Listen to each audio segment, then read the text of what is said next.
beef salpikaw mga boss. Tara, luto tayo. Gawa tayo ng sauce. 1/3 cup ng soy sauce. 1/3 cup ng oyster sauce. 2 tablespoon ng sugar. 2 tablespoon ng Worcestershire sauce. Ground black pepper. Mix lang natin to. Bali gagamit nga pala ako ng 2 kilos ng beef tenderloin. Niwa ko lang siya ng pack cubes. Okay na to, set aside lang. Oil, beef. Stir-fry lang natin to for 3 to 4 minutes. Okay na to, set aside lang.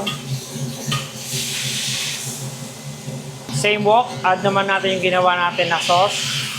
Lagay naman natin yung half na pinirito natin na sliced garlic. Butter. I-mix lang natin to. Balik natin yung beef. I-mix lang natin to mga boss hanggang sa ma-coat yung ating beef. Okay na to.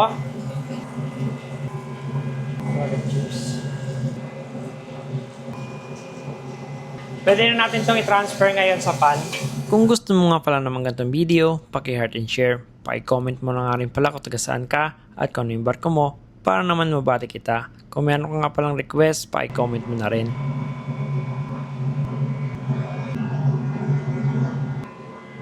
Beef salpikaw mga boss.